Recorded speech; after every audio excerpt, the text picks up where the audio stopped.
It all started on a cold winter night in the heart of London. Sophia Kensington, a brilliant but reclusive historian, found herself drawn to an old manuscript she had stumbled upon in the archives of the British Museum.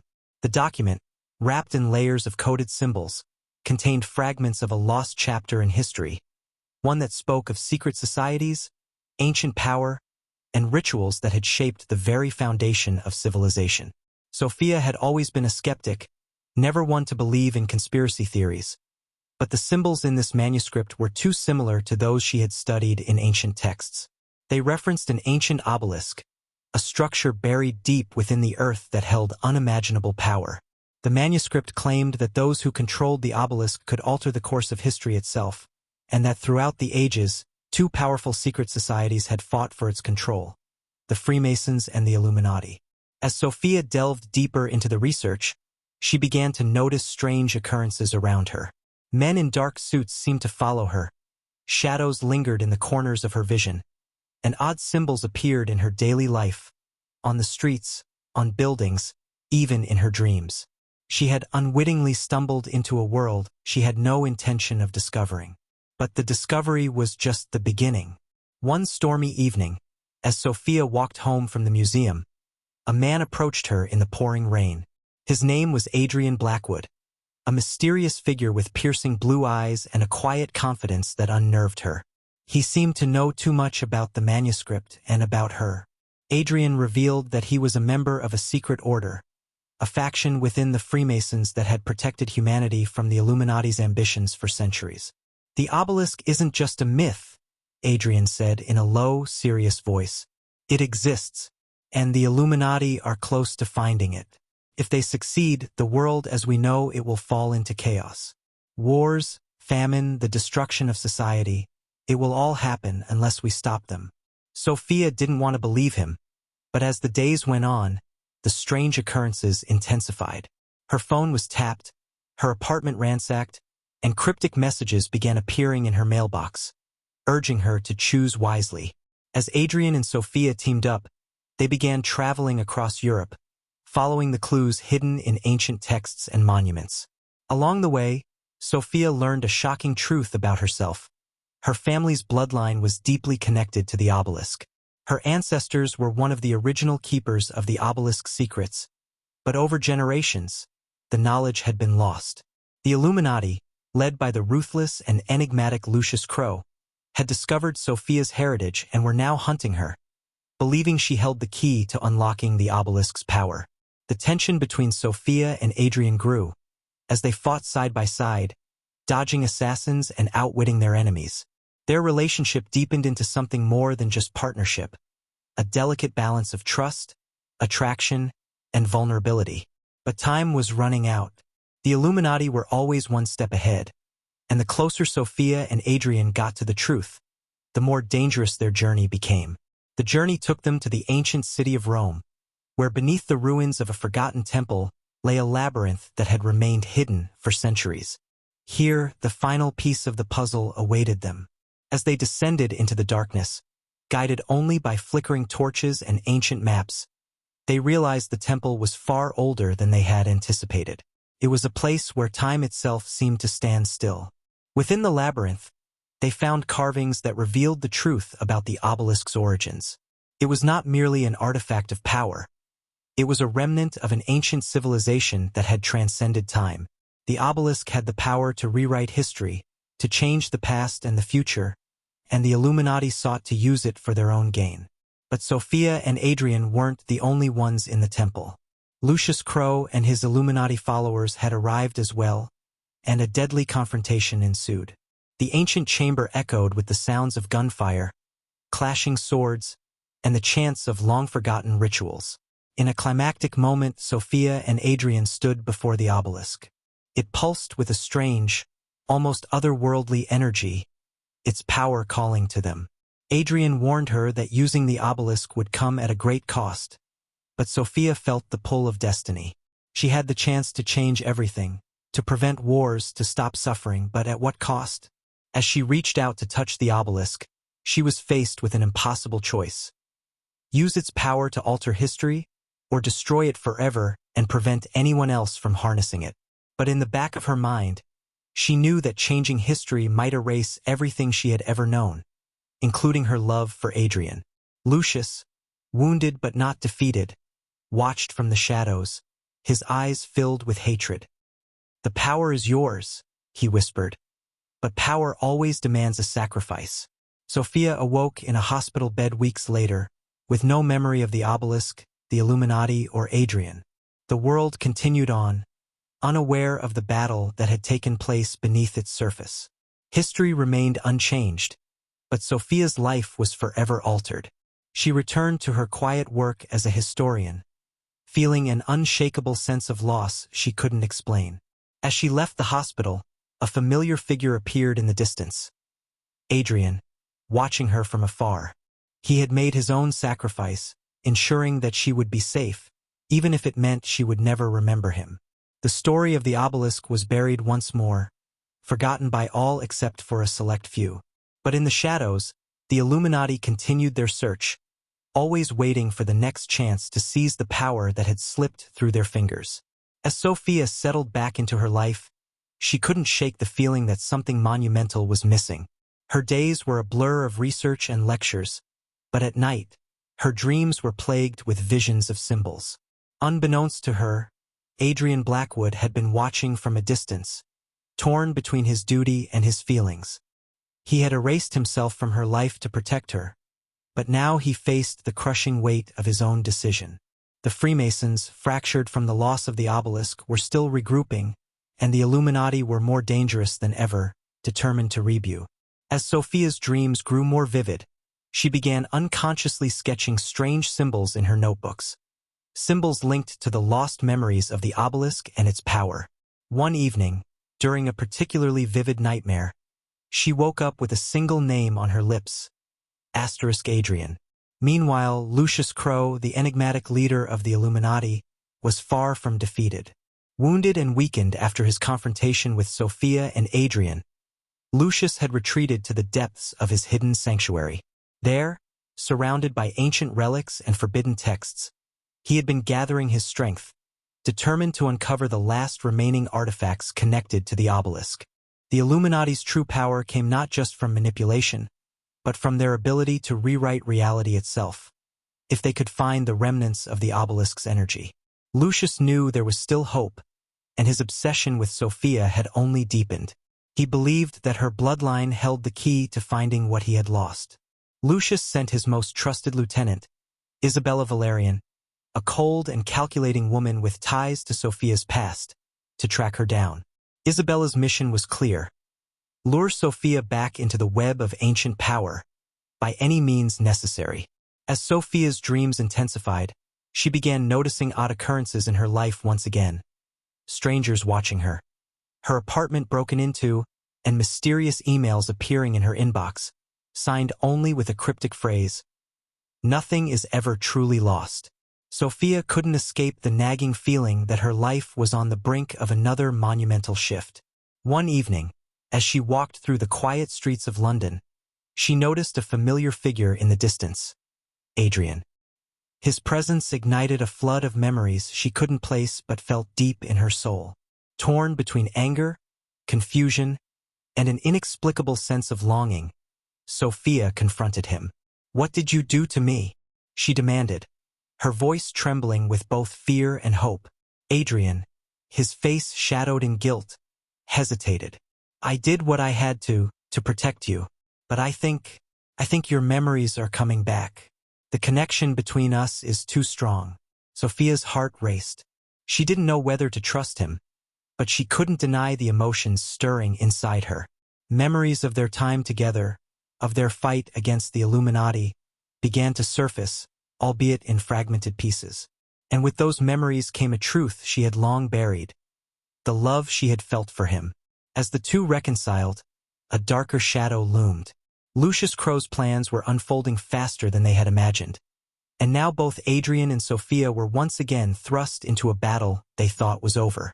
Adrian revealed that the Freemasons had been working in secret to prepare for the Illuminati's resurgence. The ancient order, weakened but not broken, had been rebuilding its ranks, and they needed Sophia now more than ever. Her bloodline wasn't just important. It was the key to understanding a deeper mystery within the obelisk. Sophia, torn between the ordinary life she had tried to reclaim and the extraordinary legacy thrust upon her, found herself once again at the center of the ancient struggle for power. This time, though, the stakes were even higher. The Illuminati had found a way to access fragments of the obelisk's power through ancient rituals, and they were on the verge of uncovering an even darker force, one that could unravel the very fabric of reality. Sophia and Adrian, alongside a small group of Freemason loyalists, embarked on a new journey across Europe, following clues hidden in art, architecture, and historical texts. From the catacombs beneath Paris to the snow-covered mountains of Switzerland, they raced against time to uncover the Illuminati's final plan. In their quest to stop Lucius, Sophia and Adrian uncovered a disturbing truth. The Brotherhood of Ashes, an even older and more secretive sect within the Illuminati, had been manipulating events behind the scenes for millennia. The Brotherhood believed in the total destruction of the world as it was, so that they could rebuild it in their image, with the obelisk's power at the core of their new order.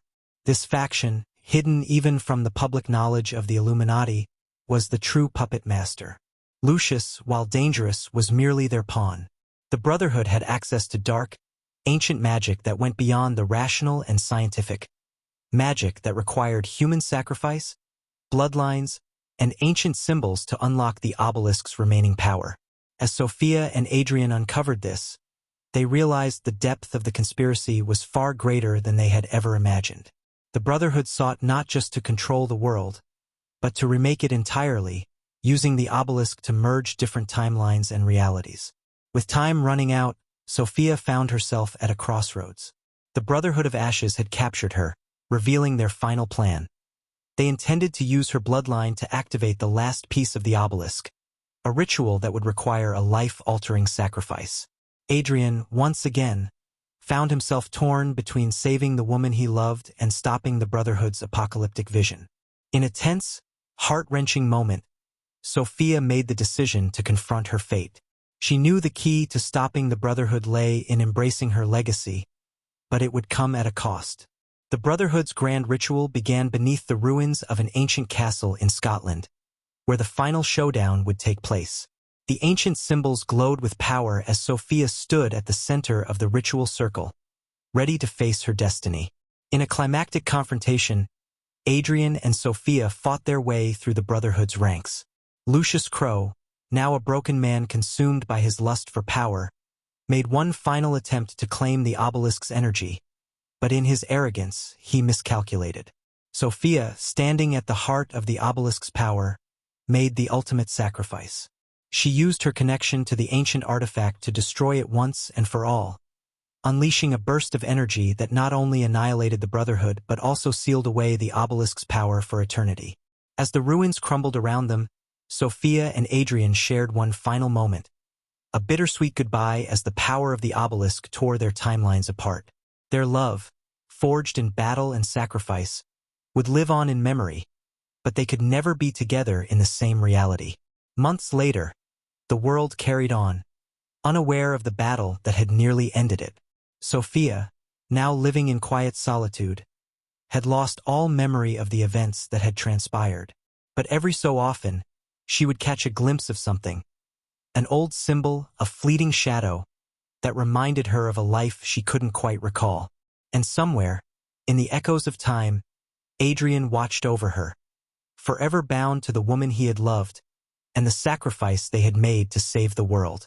As Sophia adjusted to her new life, far removed from the conflicts of the past, the scars of her previous journey remained hidden, but not forgotten.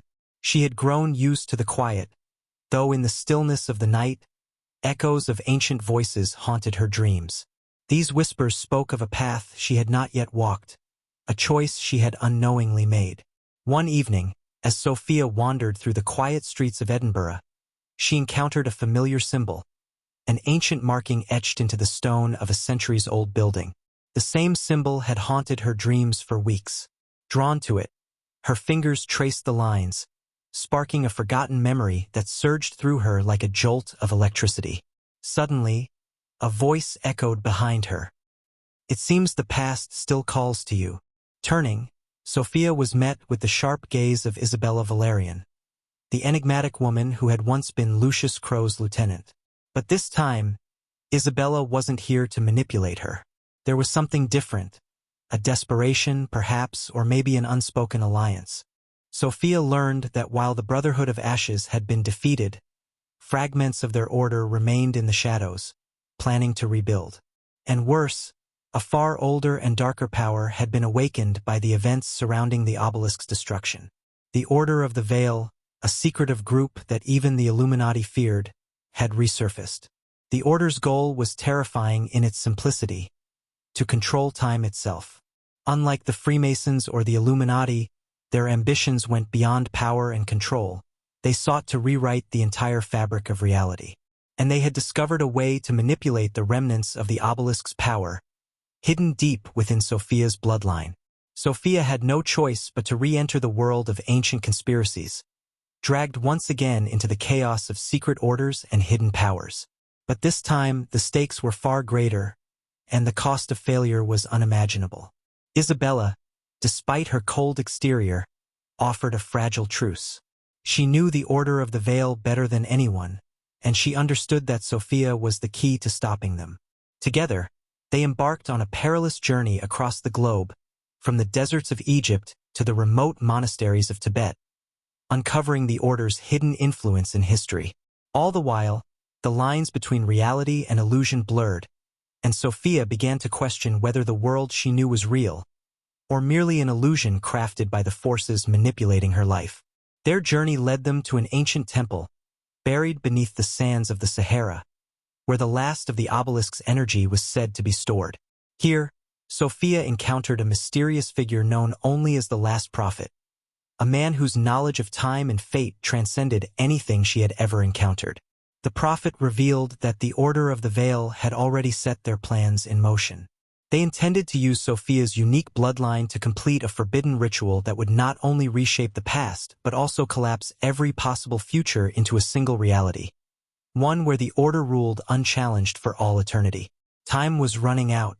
In a desperate race against the inevitable, Sophia and Isabella had to make a choice: attempt to destroy the remnants of the obelisk's power and risk unraveling time itself, or confront the Order head-on, knowing that failure could doom the entire world.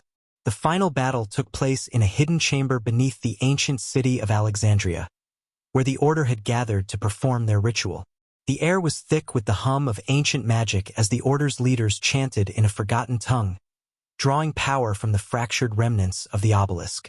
As Sophia and Isabella infiltrated the chamber, they faced not only the power of the Order, but also the weight of destiny itself. The forces they were up against were no longer bound by the laws of time and space, and reality twisted and bent around them as the ritual reached its climax. In a moment of pure clarity, Sophia realized the truth. She had been manipulated from the very beginning, not by the Illuminati or the Freemasons, but by the Order of the Veil itself. Her entire life had been a series of carefully orchestrated events, designed to lead her to this exact moment. The Order had always intended for her to be the final piece of their puzzle. But Sophia refused to be a pawn in their game any longer. With Isabella by her side, she fought back against the ritual, using the very power of the obelisk against the Order. The chamber shook with the force of their confrontation, reality tearing apart at the seams as time itself began to unravel. In the chaos, Sophia was faced with an impossible choice: destroy the obelisk's remaining power and risk obliterating the timeline, or sacrifice herself to stop the Order, ensuring that their plans would never come to fruition but erasing her existence from history. Tears in her eyes, Sophia turned to Isabella. "I have to do this. It's the only way." With a final act of defiance, Sophia channeled the last of the obelisk's energy, sacrificing herself to break the cycle and destroy the Order once and for all.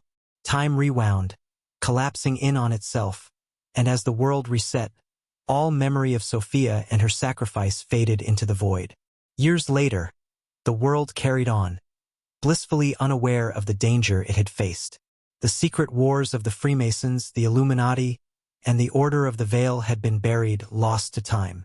But every so often, in the quiet corners of forgotten libraries and hidden temples, whispers of a woman's name could be heard, a name long erased from history, but never truly forgotten. Isabella, now a solitary figure wandering the world, carried with her the memory of Sophia's sacrifice, guarding the truth of what had transpired.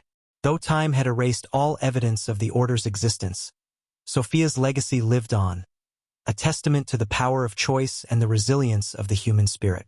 And somewhere, in the infinite web of time, Sophia's essence remained, watching over a world that would never know the price she had paid to save it. Isabella Valerian stood on the edge of a windswept cliff, overlooking the vast, shimmering Mediterranean. The sun dipped low on the horizon, casting a fiery glow across the water, and for a fleeting moment, she felt a connection to something far beyond herself, something lost in the threads of time. Her thoughts always drifted back to Sophia, the woman who had saved the world but was now lost to its memory.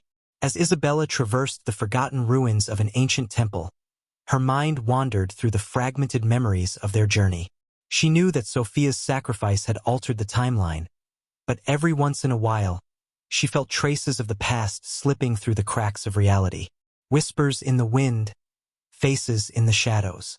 Could it be that Sophia's essence still lingered, somewhere in the labyrinth of time? Her journey led her deep into the forgotten underbelly of society, where secret organizations still operated in the shadows, and the remnants of the Order of the Veil refused to fully die. Though their power had been shattered, there were those who still sought to reignite the Order's influence. As Isabella followed their trail, she encountered an enigmatic figure who claimed to know more about the rift in time that Sophia had created. This stranger, known only as the Chronicler, possessed ancient knowledge of the timeline's true nature. He hinted that, while Sophia had successfully destroyed the obelisk's power and thwarted the Order's plans, she had not been erased entirely. She exists in the in-between, the Chronicler explained, his voice a low rumble. A place where time doesn't flow as we know it. The echoes of her presence ripple through our world, but she cannot fully return unless... Isabella knew the danger of meddling with the timeline, yet she couldn't ignore the possibility of bringing Sophia back. The Chronicler revealed that fragments of the obelisk's power still existed, scattered across the globe, hidden in sacred sites, and guarded by ancient forces. But the path to these fragments was fraught with peril. The remnants of the Order of the Veil had grown desperate, and they too sought to gather these fragments, hoping to restore the balance of power. They had not forgotten Sophia's defiance, and their new leader, Elias Voss, harbored a personal vendetta against both her and Isabella. Isabella embarked on a race against time itself, traveling to forgotten temples in South America, cryptic caverns in the Himalayas, and underwater cities in the Aegean Sea. Each location held a piece of the puzzle, an ancient relic infused with the power of the obelisk, and each step brought her closer to the truth of Sophia's existence. In her quest, Isabella discovered the truth about the heart of the Eternal, a powerful relic that was said to be the key to unlocking the flow of time. This artifact, hidden deep within a subterranean temple in the Amazon, was believed to control the very essence of life and death. With the heart of the Eternal, one could bend time, resurrect the dead, or even travel between dimensions. But such power came at a cost. Legends warned that those who sought to wield the heart risked losing their own humanity, as the line between life and death blurred beyond recognition. Isabella was torn. She had seen the destruction caused by the obelisk and the devastation wrought by those who sought to control time. Yet the thought of reuniting with Sophia, of restoring the balance they had once fought so hard to protect, was a temptation she could not shake. As she approached the temple that housed the heart of the Eternal, she encountered unexpected allies, former members of the Illuminati and the Freemasons who had defected from their orders, disillusioned by the endless pursuit of power. They had formed a secret coalition, dedicated to preserving the natural flow of time and stopping anyone who sought to manipulate it. Together, they planned an assault on Elias Voss and the remaining members of the Order of the Veil. The final battle for control of time itself was about to begin, and the stakes had never been higher. The ancient temple reverberated with energy as Isabella and her allies descended into its depths. The walls were inscribed with runes older than civilization itself, glowing faintly with the power of the heart of the Eternal.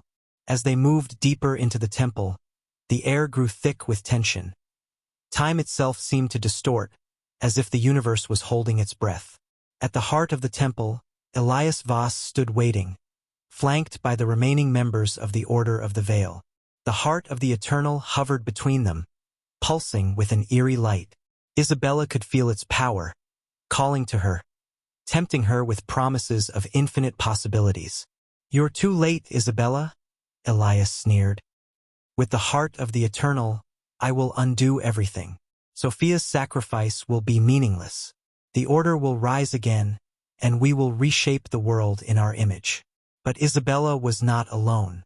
Her allies moved swiftly, engaging the Order's forces in a deadly battle.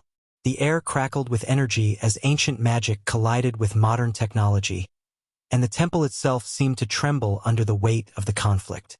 In the chaos, Isabella reached the heart of the Eternal. As her fingers brushed the surface of the artifact, a flood of memories surged through her mind, images of Sophia, of the obelisk, of the countless lives that had been touched by their journey. But one memory stood out above all the others. Sophia's face, her voice, her determination. Isabella knew what she had to do. As the battle raged around her, Isabella faced the ultimate decision.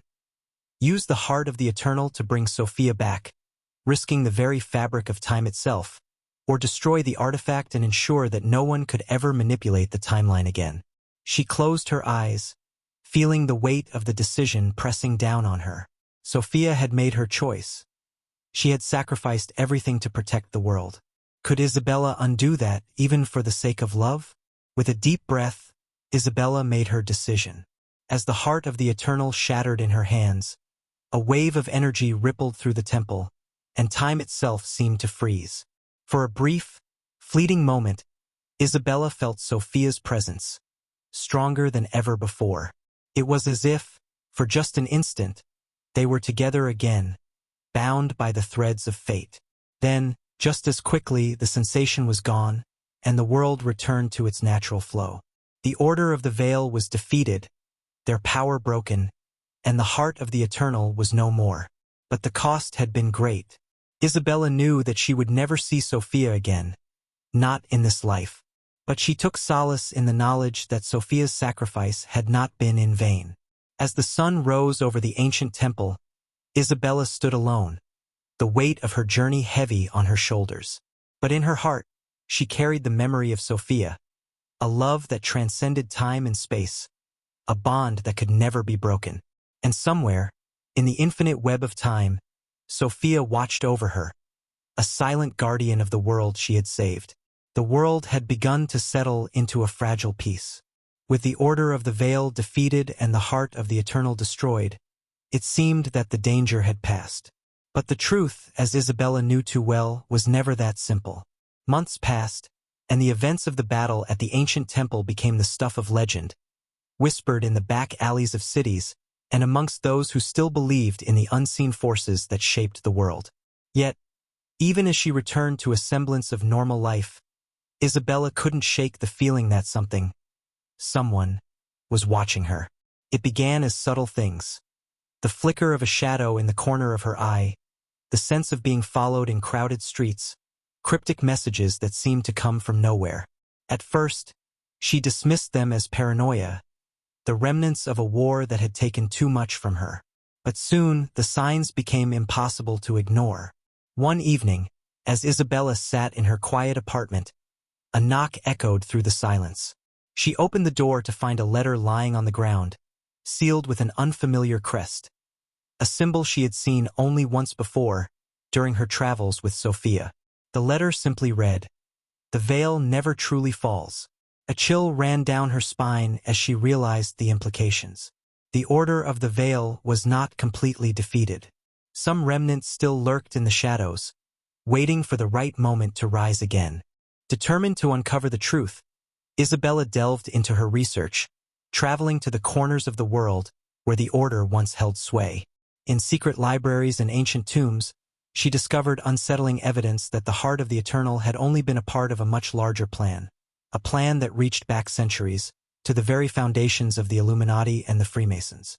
These ancient organizations, often believed to be myth or conspiracy, were far more real than she had ever imagined. The Order of the Veil had been a mere splinter group, part of a wider network of secret societies, all vying for control over humanity's destiny. Isabella's search led her to the heart of Europe, where whispers of a new power had begun to circulate. Deep beneath the bustling streets of Vienna, in a secret vault sealed for generations, she found her answer. The Codex of the Eternal Flame, a manuscript older than any civilization known to man. It spoke of a force even greater than the heart of the eternal, one that could reshape not just time, but reality itself. But the Codex also came with a warning. To seek the eternal flame is to challenge the will of the universe. The price is unimaginable. As Isabella unraveled the mystery of the Codex, she was not the only one searching. The remnants of the Order of the Veil were now under the control of a powerful new leader, known only as Lucius Arcanum. A former member of the Freemasons, Lucius had broken away from the old guard, believing that their cautious approach to power was holding humanity back. Under Lucius's leadership, the Order was now more dangerous than ever, and their goal was clear: to harness the power of the eternal flame and use it to reshape the world in their image. But Lucius was not just after power. He had a personal vendetta against Isabella. As a child, his family had been part of the original Illuminati, only to be betrayed by those they trusted most. In his eyes, Isabella's actions had led to the downfall of everything he believed in, and now he sought revenge. With every step Isabella took toward the eternal flame, Lucius was one step ahead, always watching, always waiting. And as their paths converged, the lines between friend and foe, truth and deception, began to blur. In the end, all paths led to one place: the lost city of Atlantis. According to the Codex, the eternal flame had been hidden there millennia ago, long before the rise of modern civilization. Atlantis, thought to be a myth, was real, and it was buried beneath the ice of Antarctica. Isabella, joined by a small group of loyal allies, embarked on the most dangerous journey of her life. As they ventured deeper into the frozen wasteland, the environment itself seemed to fight against them. But worse than the cold was the growing sense of dread, as if something ancient and malevolent was watching them from the shadows. Finally, after weeks of searching, they found it: a massive, crystalline structure, buried deep beneath the ice. Inside, the eternal flame burned bright, its power untouched by time. But it was not alone. Lucius and his forces were waiting. The confrontation between Isabella and Lucius was inevitable. In the heart of the lost city, surrounded by the ghosts of an ancient civilization, they stood face to face. Lucius was a formidable opponent, not just physically, but mentally. He had studied the Codex, mastered its secrets, and now believed that the eternal flame was his destiny. But Isabella knew that its power was too dangerous for any one person to wield. If Lucius succeeded, the world would never be the same. "You don't understand," Lucius said, his voice cold and calculated. "The world is broken. The Freemasons, the Illuminati, they've failed. They cling to the old ways, to fear and control. The eternal flame will bring a new era, one where we are no longer bound by the rules of the past." But Isabella wasn't swayed. "You're wrong," she said. "The world isn't broken. It's the people who try to control it that are." And so the final battle began. In the heart of Atlantis, time and space seemed to bend around the eternal flame. The battle between Isabella and Lucius raged on, each trying to gain control of the artifact. But as their struggle intensified, the true nature of the flame became clear. It was not just a source of power. It was alive, an ancient entity that had been watching humanity for millennia, waiting for the right moment to intervene. The flame spoke to Isabella, offering her unimaginable power, but she knew that the cost would be too great. Lucius, consumed by his ambition, had already begun to lose himself to the flame's influence. In a final act of defiance, Isabella made her choice. She would not let the eternal flame fall into the wrong hands, even if it meant sacrificing everything. As the eternal flame flared around them, reality itself seemed to tremble. Lucius's eyes glowed with an unnatural light, his voice echoing with the power of the flame. His figure no longer seemed human. His body twisted, warping as if the raw power of the artifact was reshaping him from within. "You can't stop me, Isabella?" Lucius snarled, his voice a mixture of arrogance and something else, fear. "The flame has chosen me. I am its vessel now." Isabella stood her ground, heart pounding. She felt the flame reaching out to her as well, whispering promises of power, knowledge, and immortality. It told her that if she took control, she could stop Lucius. She could end all suffering, reshape the world into something better. But Isabella had seen what such power could do. It twisted everything it touched, even someone like Lucius, who had once believed in justice. She couldn't let herself fall into the same trap. "This isn't about control, Lucius," she said, her voice calm despite the chaos around them. "It never was. It's about choice." In that moment, Isabella understood what she had to do. The eternal flame wasn't just a weapon or a source of power. It was a test, one designed to reveal the true nature of those who sought it. And now she had to make her choice. As Lucius raised his arms, calling upon the full force of the eternal flame, Isabella acted. With a swift movement, she grabbed the ancient pendant that hung around her neck, the one she had carried with her since the beginning of her journey. It was the key to everything. The pendant, she now realized, was a relic from the same ancient civilization that had created the flame. It was designed not to control the flame, but to neutralize it, to extinguish it. "What are you doing?" Lucius roared as Isabella activated the pendant. "You'll destroy everything." The pendant glowed with a brilliant light, countering the darkness of the flame. The air around them crackled with energy, as if the universe itself was holding its breath. "I'm doing what needs to be done," Isabella said softly, her voice filled with both sorrow and determination. The eternal flame began to shrink, its power fading as the pendant drained it. Lucius screamed, his body convulsing as the power he had sought for so long slipped away. He tried to fight it, but it was too late. In the end, it wasn't the flame that destroyed him, it was his own ambition. As the flame flickered and died, Lucius collapsed, his body crumbling to ash. The pendant, having fulfilled its purpose, shattered in Isabella's hand. For a moment there was silence. Isabella stood alone in the heart of Atlantis, the air heavy with the weight of all that had transpired. The eternal flame was gone, its power extinguished, and with it, the last remnants of the Order of the Veil. The city around her seemed to sigh with relief, as if the ancient forces that had once ruled it were finally at peace. She had won. But at what cost? The journey had taken everything from her, her friends, her sense of security, even part of her soul. She had faced the darkest parts of herself, and though she had emerged victorious, she knew that the battle had changed her forever. As she made her way back to the surface, Isabella couldn't help but wonder what the future held. The Freemasons, the Illuminati, the countless other secret societies, they would all rise again in one form or another. Power, after all, was a seductive force, and there would always be those who sought to control it. But for now, at least the world was safe. And perhaps, just perhaps, it was time for Isabella to leave the shadows behind. Months later, as the sun set over a distant horizon, Isabella found herself standing on the edge of a cliff, overlooking the vast ocean. The wind was warm, and for the first time in a long time she felt a sense of peace. But as she gazed out at the water, she couldn't shake the feeling that something was watching her. The flame may have been extinguished, but its legacy remained.